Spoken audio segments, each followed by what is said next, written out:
it's Brijin, the Museum Stitcher, here on Flosstube, but also over on Instagram, Ravelry, and Goodreads. Welcome back to my channel if you're new here. This is my little corner of the internet where I talk about my crafting life, mostly about cross-stitch. Today I've got cross-stitch, a little bit of quilting, and some books to share, so if any of those things interest you, I hope you stick around and like and subscribe and do all of those things. And if you're a returning viewer, welcome back. Today's should be a pretty exciting one. It's been about 3 weeks since I last filmed because last weekend I was supposed to film and I got distracted falling down the Vanderpump Rules rabbit hole. So if you're watching Vanderpump Rules and Scandival, I'm right there with you, girl. It's been a wild ride and I just ended up staying over to friends and watching TV instead of filming a Flosstube. But on the bright side, that just means that I have more projects and more progress to share with you today. I think I've got like 5 or 6 projects that I worked on, as well as a few that I've kitted up that I want to share, and a little bit of haul, even though this month I have been doing a no-buy on craft supplies that I've stuck to, aside from one small break. But I think you guys will understand when you see what it was that I broke on. So all that being said, let's get into it, shall we? Okay, so let's start with new starts. I started one new project since I've seen you, and this project actually I think is gonna end up being a restart, but I'll show you what I got done on it because it is gorgeous. This is the Vanity sampler by Hello from Liz Mathews, and I am actually doing a color conversion on this to my friend Cam of Cam the Stitcher. She did a DMC conversion to these beautiful gothic pinks and grays and teals. This is the color conversion and it is absolutely stunning. And I started working on this and then I realized that the fabric that I chose is not great for this project. Even though I think in theory it would have worked. Anyway, this is a 40 count Flannel Flower by Fox and Rabbit, which is my all-time favorite neutral fabric. I think it generally works for anything. And these colors are gorgeous on it, but this one right here, which is 453, is the exact color of the fabric. And I went to start filling in some here, and unfortunately it's not just used in fill-in areas in the pattern.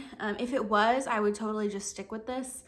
But I think I need to transition to a bit of a darker fabric in order to move forward. So I did get about 400 stitches in on this, so I will be frogging that out and restarting on something a little bit darker. But you can at least start to see the pinks and purples go on. So yeah, love this, love Cam's conversion. Go check out Cam's channel if you have not yet. She is a genius and does a lot of really cool stuff with floss and fabric. And sorry, my cat is playing at the base of my phone. I will be restarting this because Liz Mathews is also a freaking genius and I will stitch anything she releases, I'm not gonna lie. So that was my first new start. I only worked on this for a day, so it's not really like I missed out on that much stitchy time on it. I just need to pick a new fabric. I'm thinking like a raw linen would be kind of pretty. I know Cam is doing hers on Brown Sugar by Fiber on a Whim, and I might do that. I think I have some of that in my stash, so I might test that one out. But this is a stitch along with some of my friends, Cam the Stitcher, Megan the Seattle Stitcher, wow words, and Marjorie of Marjorie Made. So if you'd like to see this project on their channels, please do. It's such a cool sampler. It is rather large, but what can I say? I like the big girls. And then these floss drops, actually, I got in the, was it the Spring Equinox box from FanGirl Fibers last year? And I hadn't put them on a project, but I only had 12 of them, and this project has 12 colors. That is the other great thing about Liz Mathews patterns. Generally don't have like 40 colors of floss, which is very different from the project my next project that I'm about to share. So let's move into some whips, shall we? So the first whip that I worked on is one that you've probably seen all over everywhere. This is the Greenhouse of Oddities by Lola Cross Stitch, which the first planting just came out today. Okay, anyway, I will have an updated cover image of the first planting and then a photograph of where I was the last time that I shared this on my channel about 3 weeks ago. I think I've worked on this for a total of 5 days, and I am now sitting at 74% finished with the frame. This is on some 40 count dovetail linen from Forbidden Fiber Company. And I went through, I believe I finished this whole greenhouse and the entire ground. You can see the little mole in there now. I did all of the white and gray lines on the inside of the top one. And I came over here and did this entire greenhouse as well. My fabric choice, I am absolutely obsessed with. The modeling is fantastic. And the first planting actually is going to be right here. I love that it didn't happen on the side that I finished, right? It's on the side I haven't finished yet. So yeah, I will be working on this actually probably right after I finish this video, just because the first planting came out. It's only 1,000 stitches, and I only have 1,500 stitches left on the frame. So I actually think I'm sitting at a pretty manageable spot to get the rest of the frame cranked out and the first part by next week if I sit down and focus on this, which I think I might. Just for once, I'd like to be caught up on a stitch along. I know that's like a really lofty goal to have. But like I said, this one does have quite a bit of DMC. It's a pretty thick floss ring here.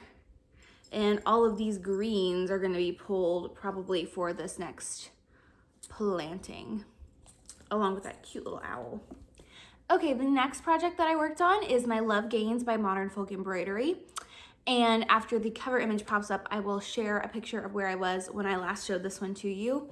This project, I am really pushing on a finish because I would like to take this project to StitchCon with me in just like 2 weeks, which is wild, and make this my finish while I'm there so that I can ring the bell, because you get to ring a bell when you're there when you finish a project. And this one is a pretty rather large project that I would love to have finished while I'm there.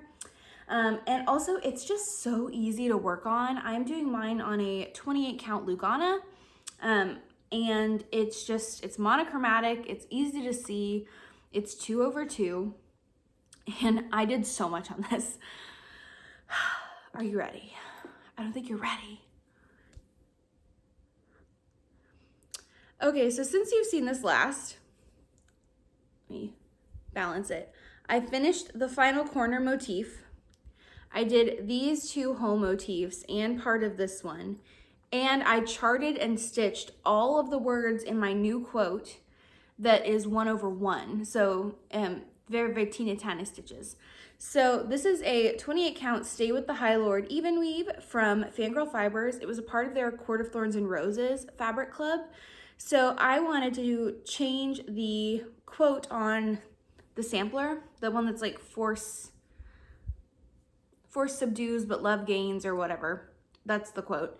I wanted to change it to be something from A Court of Thorns and Roses by Sarah J. Maas, which is one of my favorite series to read. And so I had originally been playing with a few different quotes, but I landed on this one because I think it's kind of obscure for the series, and I like the idea of having kind of a really dark quote on just a cross stitch.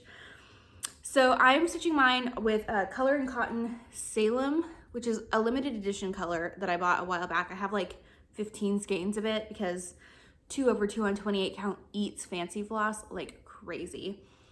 But the quote that I landed on is, when you spend so long trapped in darkness, and originally it says a character's name, Lucian, you find that the darkness begins to stare back. So I took out the character's name because I figured I wanted it to be just a little bit more subtle. But all of that is 1/1 stitching, so it's super tiny. So I recharted it, figured out where I was going to place it in the space for the quote. I had to find a quote that was long enough that it filled the space that I needed it to fill, and I just used the quote that was already in the sampler. I used that alphabet and then just made up letters that didn't exist in that original quote. So I mostly used the charted alphabet, but there were a few letters like K and I think P that I had to chart on my own, just like make up and hope it matched. And I think I did a pretty good job. So as it stands, I am, let's see, 78% finished with just the Quakers. Obviously the 1/1 wording I wasn't able to chart on markup. So I'm probably am further along on the overall progress, but just on the Quakers, 78% done. I have finished 9,375 stitches out of 12,000. So I just have about 2,600 left. So I need to finish this first motif, or this motif that I'm working on now. There's one small one above it, 2 here, and 1 down here. So ideally, before I leave for StitchCon, I would like to have 2 motifs left because I feel like that's enough to work on for like a whole day. So I'm not just like putting 2 stitches on it when I get there and calling it a finish, you know? Like there will be some to stitch on while I'm there, but it is getting crazy close. I want to have enough done that I know I can finish it when I'm there, but not so much done that it looks like I'm cheating the system trying to just like put in 5 stitches and ring the bell. It's a weird line to ride, but this one just actually had its first whip-iversary. I started this on March 7th of 2022, and so, or March 14th, May, wow, I can really think through these things. Anyway, May 14th of 2022, today is May 26th, so this just recently celebrated its 1-year anniversary, and I have done quite a bit on it this year, so I am really looking forward to getting a finish on this in the next 2 weeks. And I think I can do it. I would just like to finish this motif, do this motif, and leave these 2 to do at StitchCon. Because each one of these is probably about 500 stitches. But, you know, who thought we were going to get here? Not me. I did not think I'd be able to make so much progress on this one so quickly. But my current strategy has just been to take this to work and make this my like lunchtime project because it folds so small. It fits in this teeny tiny project bag that I got from Forbidden Fiber Company from the Discovery of Witches kit. And this just fits in my bag so easily and I'm able to work on it there. Okay, so speaking of whip anniversaries, my next project actually also celebrated its whip anniversary fairly recently. This is the Fox by Cottage Garden Samplings, and I started this on May 7th of 2022. And this project I have not worked on since my New Year's Eve 12 by 12 in January of this year. And when I last had it out, I barely had the head finished. Like I still had some fill-in to finish on the head of the fox. And I filled in all of my whip anniversaries on my cross-stitch calendar. And I decided to try and work on my projects on their whip anniversaries at least. But this project ended up being so much fun that I couldn't put it down and I got so much done on it. This is a rather small project in general. I'm doing mine on a 40 count morning mist linen from Forbidden Fiber Company. This is what he looks like now. So I had the cabin, these 3 trees, and then his face minus the fill-in right here finished. So I did all of this work on the body, including all of this white fill-in here. This one is not in markup, so I don't know percentage-wise what I finished, but this piece is only like 100 by 130, so it is fairly small.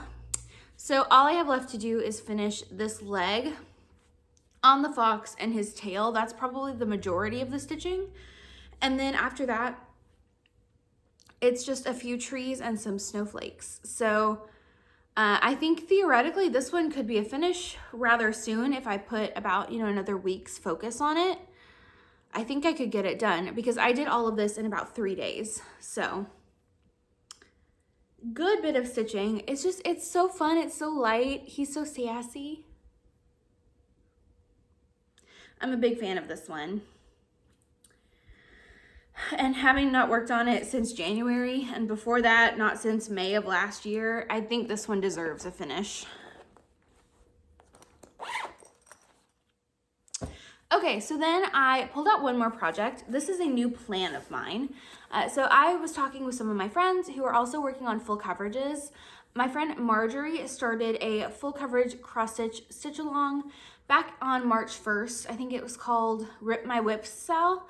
If I am incorrect, I will fix it down here. But I haven't worked on my full coverage since I started it for that stitch along back in March. And I wanted to try and be a little bit more dedicated to getting steady progress because it is so huge.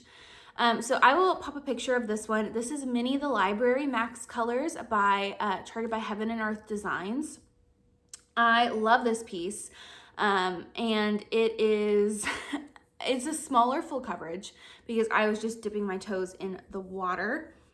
But my friend Cam had this idea to work on it one day every month. So we picked the 23rd because we started them in 2023. So on the 23rd of every month, I will be pulling this out. But I forgot how much fun this was to work on in the 2 months I have not worked on it. So I ended up working for 2 days on this, but I will have posted a progress shot of where I was. And this is where I'm at now. So I filled out, I'm doing the Royal Rose method, which basically means you pick a 10 by 20 column and you stitch everything in that column and park all of the threads that will be used underneath it there. And so I'm parking a lot on this and I'm working all the way across the width of the piece. What is very exciting is I've officially reached the halfway point of the width. So I think it's actually technically one stitch over from where I'm at. But I am halfway across this piece and then I will start working down. So the downside of this method is that it takes a little bit longer to do the first or the top row of your piece because you are anchoring every single thread that's called for. Whereas when I get down here, I will work all of these parked threads first and then park them again and then attach whatever threads I need to after that. So it will go a lot faster when I don't have to stop and pull from my bobbin box, my massive, massive bobbin box. This has 124 colors of DMC that I have on my Atom Heart Thread Heart bobbins. Not thread hearts, these are just the thread bobbins, so that I could pre-cut all the colors and have them ready to go. I am doing this 2/1 tent stitch on a 28 count easy grid. And my friend got me a needle minder from Mad for Minders that is my full coverage. So it's nice to have that little reminder of what the finished product is going to look like as I am stitching on this. So worked on this for 2 days. I didn't end up working on Christmas on the 24th or 25th, which is usually what I like to do because I was working on this and then I was watching the Vanderpump Rules reunion part 1 last night with my friends, so I didn't end up doing any Christmas stitching last night. But this is so much fun and I really do enjoy full coverage way more than I thought I would, especially when you just love the piece so much. I think if you start a full coverage that you're not absolutely 100% in love with, you might have different feelings, but for me who swore I would never be a full coverage cross stitcher, I'm having a lot more fun than I thought I would. So thanks Marjorie for starting that stitch along. I am sitting at 2,254 stitches done out of 88,400. So I am not super far, but I did another 1,000 stitches on this in about 2 days and I'm feeling pretty good with that. I'm happy. I think I'm at like 2% done. Okay, so that was it. That's every project that I worked on over the last few weeks. But I do have some upcoming projects that I kitted up that I'd like to tell you about, as well as a little bit of haul. It is a no-buy month for me, but I do have a few monthly clubs that I get, and I got an order that I placed back in January in finally, so that's super exciting. So let me show you that one first. This is some custom fabric that I got dyed from Stitch Me. I ordered this back in January specifically for my birthday start, which was Night Walk Down by the Blue Flower. I wanted to get a piece of custom dyed fabric for that, and obviously, since it's, you know, 2 months after that, I didn't get this in time for my birthday. But this is the fabric that she dyed for me. It's a 40 count linen. It is this gorgeous mottled purpley pink. So I'll have to find something to do on this. Obviously, I ended up going with something else for that project because I still wanted to start it on my birthday. But because I didn't want it to travel alone, I also got some 16 count Aida in the color Night Sky. I thought this would be lovely to do HL's Moth from Kathy Barrick on. And then also there is a piece by Autumn Lane Stitchery that reminds me of Bewitched that I think would be really pretty on this as well. And then finally, I got some more 40 count linen. This is Through the Stones. Did I buy it just because it's an Outlander inspired name? Yes. Am I mad at it? No. I think it's a gorgeous green. The modeling is lovely. So now I need to find something to stitch on this as well. So that was my custom fabric that I ordered 5 months ago. Then I got in my Colour Cotton thread and fabric of the month. This is the classic collection. I get 3 skeins of this and then 3 skeins of their, what do they call it? The All Colors Club, which are special edition colors. So these are the permanent collection: Caramel Brownie, Battleship, and Eucalyptus, which is this gorgeous mottled green gray. I love it. And the classic collection, or the All Colors Club, for this month is very patriotic. It is Valor Red, Memorial, and Shining Sea. So there's your classic 4th of July color combo. And the fabric of the month is called Tumbleweed. I get 46 count linen from them. It's this gorgeous greeny gray gold. Very pretty. I will have to find something to put on that ASAP. Okay, I ordered some silks from Victoria Clayton back in April. I got these in Under the Wire. I know I theoretically probably should not have bought them, but my friends Lauren the New Hampshire Stitcher and Caitlin of Cross Stitch Kate had ordered Vicky Clayton silks and were showing them in their videos, and I thought I would love to try those. So I grabbed her kitted up bobbins of silk for Hello from Liz Mathews Forget Me Not and Teresa Kogut's Remember Me. So I thought this would be a really fun way to try them out, especially considering like the Teresa Kogut pattern calls for flosses from like 8 different dyers. So this way I just have it all from one, it's ready to go, and I don't have to kit up 10 different floss brands for that piece. So I thought that would be super fun. And I also ordered one more round of the Vicky Clayton silks for this piece that I broke the no-buy for.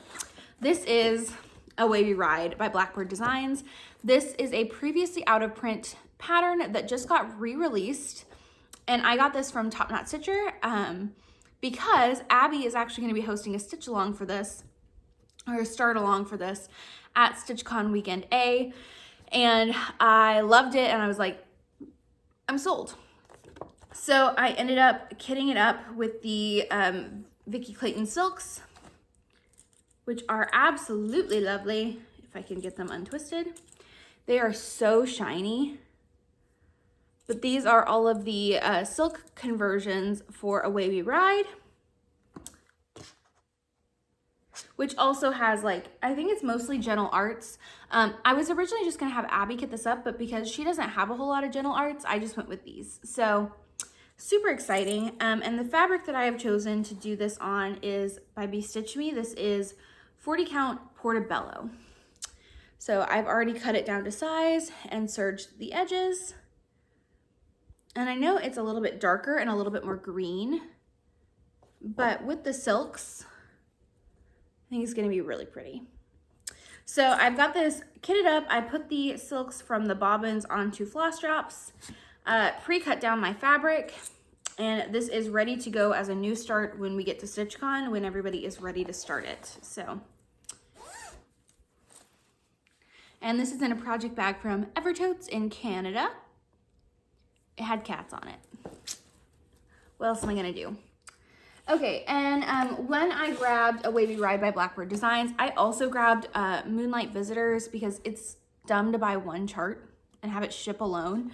So this is also another out of print one that got re-released, and I just love that giant ass pink moth. I think it's so cute. So I grabbed that and another pair of my favorite embroidery scissors. These are the Cotton Clara scissors. Yeah, Cotton Clara. They're on the larger end of embroidery scissors, but they're so good. They're like heavy duty. They're not super fine tip scissors, but for me, I think they're perfect. I love them so much. And they have like a million colors. So every time I place an order with Abby, I just grab another pair because I feel like I can always use embroidery scissors. I have some more over here. This is like the mustard color. This is the royal blue. I have the lavender in one of these project bags. They're just such good scissors. I love them. So I usually grab those.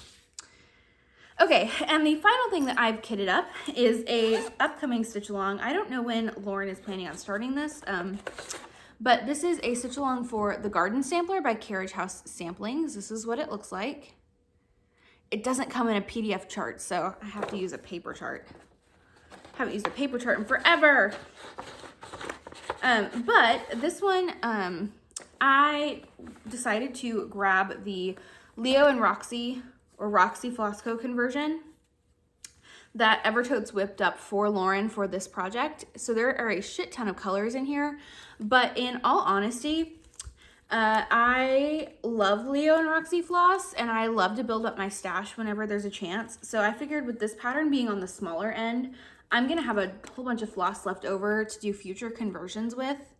So I just like increased my stash a millionfold.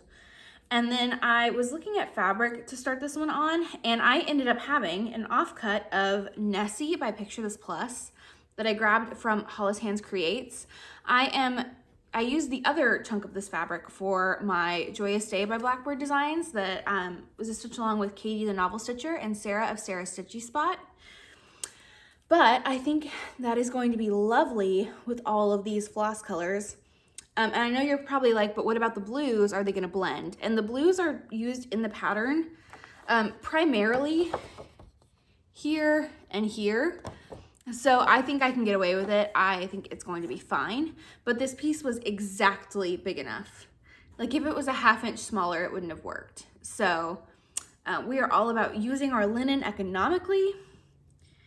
And I just think it's gonna be lovely on a blue fabric. So I need to figure out when that one is starting and get a needle minder on it and a needle in there, and it is ready to go. I have already pre-cut all of the Roxy Flossco floss.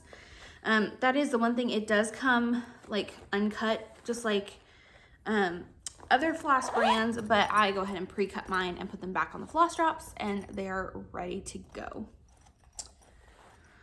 Okay, so that is everything cross stitch. If you are interested in books, stick with me and we will talk about those after I take a drink of water and gather my thoughts. If you were just here for the cross stitch, I am so thankful that you joined me, and I hope that you stick around and catch me next time. It will probably be about 3 weeks until I film again. And then I will have a StitchCon recap for you, as well as probably some new starts and all of those things, as well as some more progress on my greenhouse of oddities, and hopefully a finish of Love Gains. I also have a quilt to show you if you are interested in sticking around for that. Okay, so quilting. I mentioned last time that we chatted that I had finished my Cottonwoods quilt by Maureen, I'm using Gloria fabric by Maureen Cracknell for Art Gallery. But this is the Cottonwoods quilt by Liza Taylor Handmade.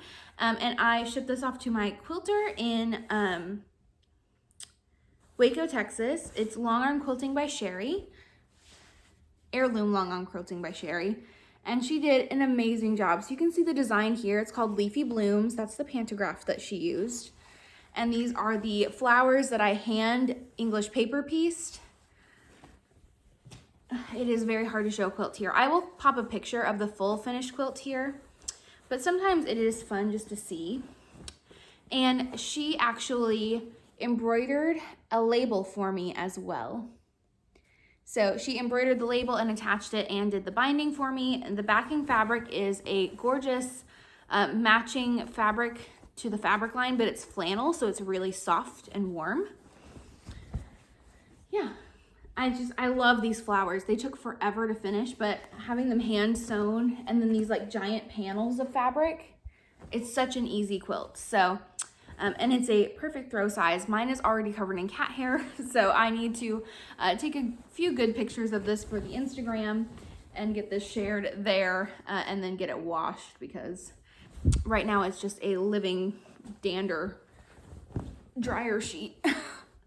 But yeah, it is hard to show, but that is the finished quilt. I'm super excited to have it back. My long arm quilter does a fantastic job with all of my quilts, and she has a pretty fast turnaround as well. So that's quilting. Okay, we also need to talk giveaways. So in my last video, I mentioned that I was going to be giving away my partially stitched Dark Queen of the Earth by Autumn Lane Stitchery, because she wasn't really bringing me joy anymore. But I did sink some time into her, so I wanted her to go to a good family who would love to finish her and take care of her. So this is what she looks like on some 32 count linen. And I'm going to be sending the lucky winner the partially stitched piece on the full fat quarter fabric, the needle minder, all of the floss, and the bead pack for this. So the only thing they'll need to purchase is the pattern.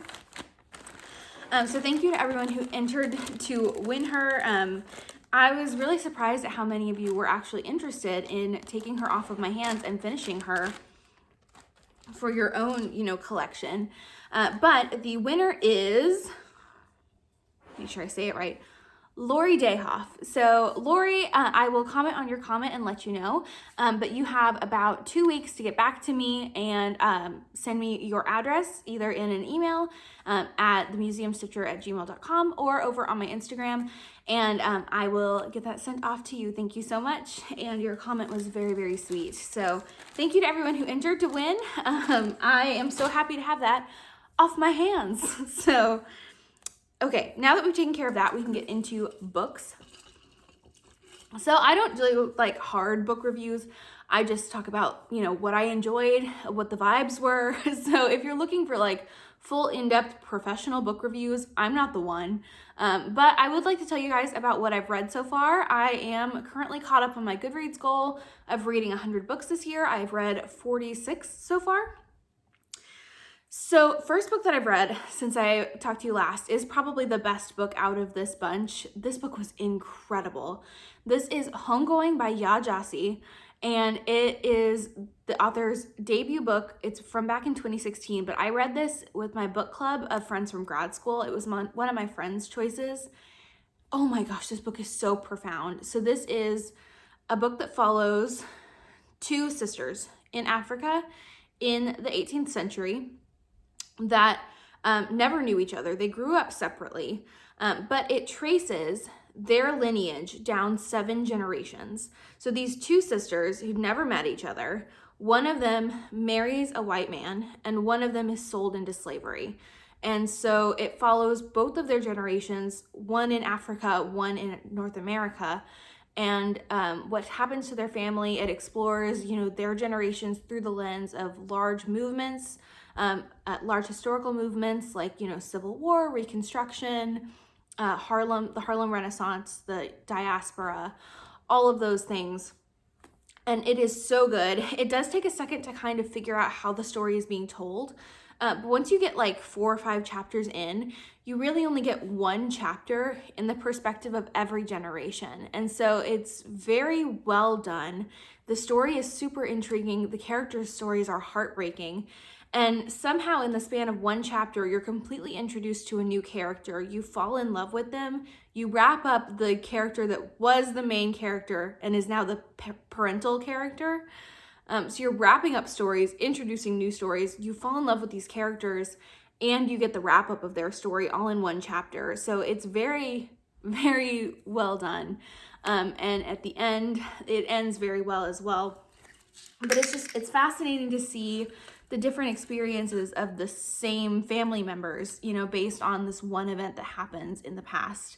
So it traces their line all the way into the present day, and it's very, very good. I could not recommend this book more. It definitely makes my list of top reads of the year, which is not surprising because this friend who picks books in our book club usually always picks the best ones. I'm not gonna lie. So that was the first book. Then I read The Co-op by Tara DeWitt. I have read Funny Feelings by Tara DeWitt a while back, and I loved it. This book was not as good as Funny Feelings, in my opinion. It did take a bit longer. This is a contemporary romance. It follows two characters who used to hook up back in high school, and then hadn't talked in forever, and then end up getting married to finish the renovation of their grandmother's apartment. They're not related, like their grandmothers were together. And so they move in, try to finish the renovations, and end up getting fake married for financial reasons. It took a while for me to fall into love with these characters. I would not recommend the audiobook of this one. I did listen to this one as an audiobook through my library, but the male reader's accent is awful. It alternates between being like a normal North American accent to like an awful Massachusetts accent, but I think it's supposed to be set in California. I don't know. The accent really didn't do it for me. I didn't love it. Other than that, it was fine. I did love the book toward the end, but up until about halfway through, I really wasn't invested in the story at all. It just took me a while to fall in love with these characters. So pretty solid book. I don't know that I would reread it, but it wasn't like I hated it. I think it falls somewhere in the middle. Then, in a complete nostalgia twist, I reread a book series that I have not read probably since I was 16. And I really was interested to see if this book held up, if it was one of those things where I could recognize that it's not a great book, but I just loved it for nostalgia, like I have with other books. I just haven't read it, and it used to be one of my favorites. I have read the first book in this series over 12 times, which is excessive, but I loved it. This is The Hunger Games by Suzanne Collins. I have not read these books in over 10 years. I have not read them with the perspective of an adult person, and I just wanted to see if they held up. I was feeling a little nostalgic. I wanted something easy that I didn't have to pay attention to, that I'd already read before. So I read all 3 books and I loved them. They absolutely hold up. I do still absolutely hate Mockingjay, but I don't hate it because it's a bad book. I hate it because choices happen. That I think there's a lot of unnecessary deaths that don't further any plot. Aside from, I guess maybe one kind of does. I don't know. There's also an unnecessary love triangle that's never actually a love triangle. If you were ever Team Gale, I'm sorry. I gotta judge you real hard. No. Peta is one of the few blonde book boyfriends that we all love. So anyway, the books absolutely hold up. I loved them. I fell right back in it, and I am going to be reading for the first time, The Ballad of Songbirds and Snakes. I'd never read that before. I wasn't really interested in it at the time when it came out, but now that I have reignited my love for this series, I am really intrigued to see it, and the trailer for the new movie that's coming out looks fantastic. So I do want to give it a chance. So that is on my next up to read list. We'll see. I mean, no one ever thought we would want the perspective of President Snow, but I guess that's what we're gonna get. And the trailer looked fantastic, so that's on my list. But I am very happy to report that The Hunger Games does indeed hold up as an adult, regardless of the level of nostalgia. They're just good books. And the movie adaptations actually are also very good. A lot of the dialogue is like straight out of the book, and I don't know, I think they did a pretty good job with it. And I'm pretty harsh on book to movie adaptations. I get mad at those, but I think they did a pretty good job with them for the most part. Then I read one more book, and that is Love in the Time of Serial Killers by Alicia Thompson. This book, I think it was the right book at the wrong time. So I picked this up because of the cover, because that is a gorgeous book cover, right? But because of the title, I was expecting something completely different. I thought it was going to be a contemporary romance, but there was also going to be a serial killer. When in fact, it is a contemporary romance, but there are no serial killers. It's just the main character really likes true crime. That's the only serial killer connection. So I just felt like it was a little bit misleading, and maybe that's just on me for not doing enough research before I went into it. But it just wasn't what I was expecting. And so for most of the book, I just kept like waiting for something to happen that wasn't going to happen, that was never promised to happen, but because of the title and I was just expecting something different. So I do think it was probably a pretty good book. I don't know. I think it was a good book, but I read it at the wrong time. So I think my review on this one is a little tainted, and you just have to read it for yourself if you're interested. But do know that there's no actual serial killing. It's just a contemporary romance. But I also kind of find the main character to be just a little bit boring. I don't know. She was a little vanilla, but I don't know. So that's everything that I read. I hope you go check out Homegoing. That was definitely the standout book in this batch of books that I've read. And let me know if you have any recs for things that you think I should read over the next month. I did just recently start Priory of the Orange Tree that I said I was going to read like 3 months ago and never did. So that I am reading that one right now, and then I'm going to read Ballad of Songbirds and Snakes. But I usually like to listen to contemporary romances on my commutes to work, because I do have a good chunk of time in the car, and contemporary romances are generally the easiest audiobooks to listen to, because if you zone out for 10 seconds, you're not really missing much. So yeah, let me know if you've got any book recs, what projects you're working on. If you're going to StitchCon Weekend A, let me know and I'll see you there. I probably will also film like a pack with me for StitchCon, because I love seeing people pack cross stitch and decide what they're going to bring. So I will probably end up doing that when I sit down to figure out what I'm taking and how I'm going to take it. But until then, I hope that you guys have an amazing 3 weeks. I will see you when I am back from StitchCon with a whole mess of updates and a whole lot of stitching to share. So let me know what you guys are up to, and I will see you in my next video. Bye!